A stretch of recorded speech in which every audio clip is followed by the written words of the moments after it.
After a 10-2 win over the Phillies and a complete game from Justin Steele 2 days ago, the Cubs remind you that they are not a good team, getting shut out by the Angels 7-0 on Saturday at Wrigley Field. We're going to talk about that and more on the Cubs baseball channel. Make sure to like and subscribe. Get in that comment section. Let us know how you're feeling about this team as they remind you once again that they are going nowhere this season. Here is your invitation to our show.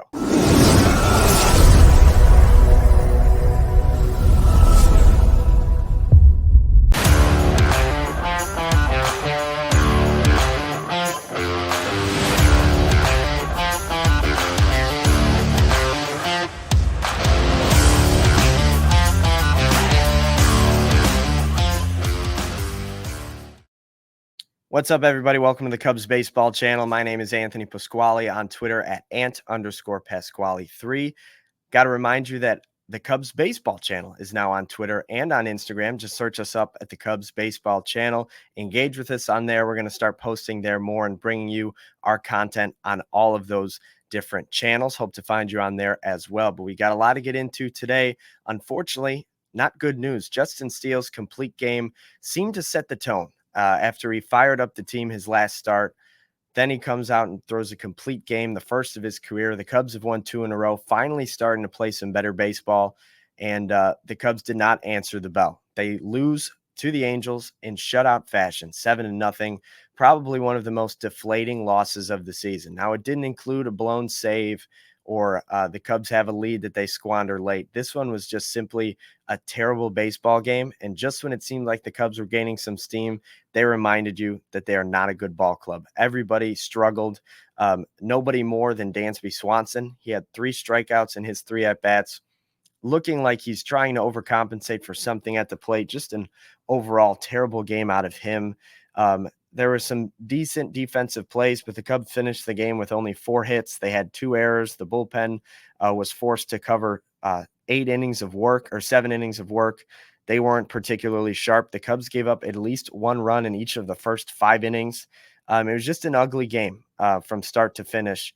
And the Cubs couldn't send 36,000 home happy yesterday. And it's a shame, really, that this is kind of where we are with this season.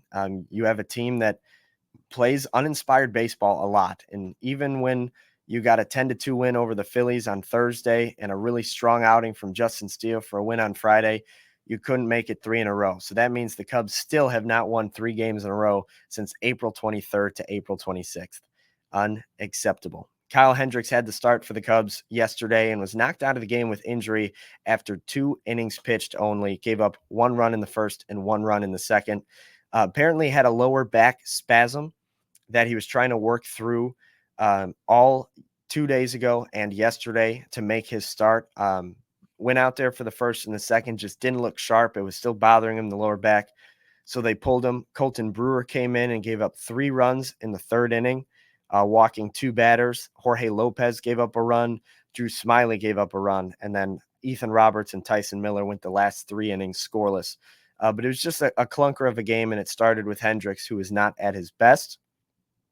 And he said after the game it was the right move to pull him after the 2 innings. It's just, how do you let him start the game if he's not healthy? I understand you don't have a lot of options, but you could have pushed Hayden Wesneski up a day and given Hendricks a day longer to try to recover. I'm not sure what you have down at the farm with Cade Horton injured.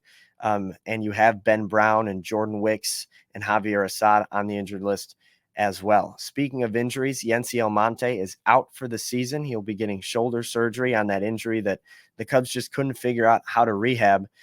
In other injury news, Mark Leiter Jr. should join the Cubs when the Cubs go back on the road next week. He should come off the injured list.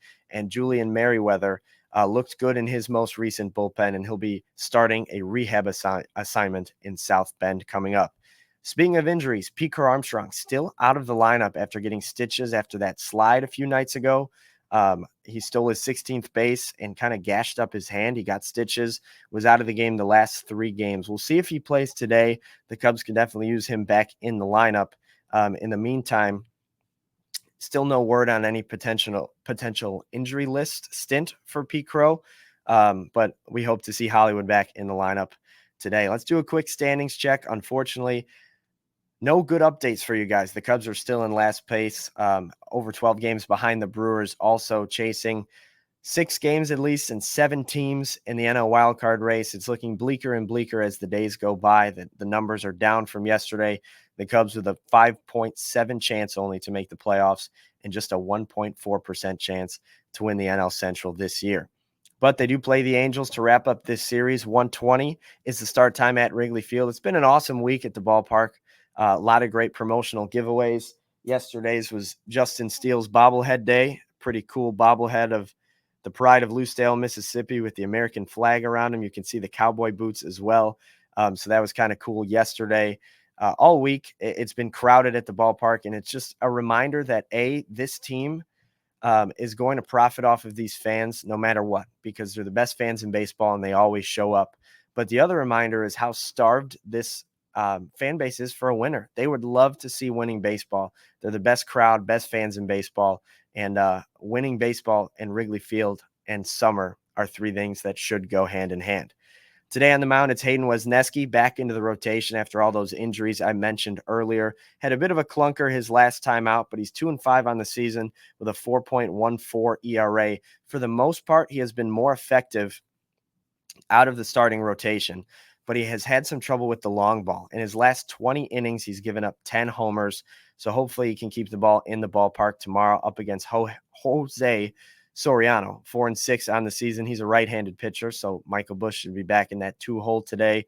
And maybe if Pete Crow-Armstrong is healthy, he'll be in the lineup as well. Soriano 4-6 on the year with a 3.77 ERA, gets the start for the Angels. Yesterday was an absolute disappointment of a game, but the Cubs still have an opportunity to take a series and win the series today against the Angels. So we'll see if they can do just that. But for now, thank you guys so much for joining us, as always, on the Cubs Baseball channel. Make sure to like and subscribe, ring the bell, get in the comment section, throw us a follow on Twitter and on Instagram as we try to grow those accounts to bring you some more Cubs baseball on all different avenues. But for now, hopefully we're talking to you tomorrow after a Cubs W. Cubs Angels 120. Go Cubs.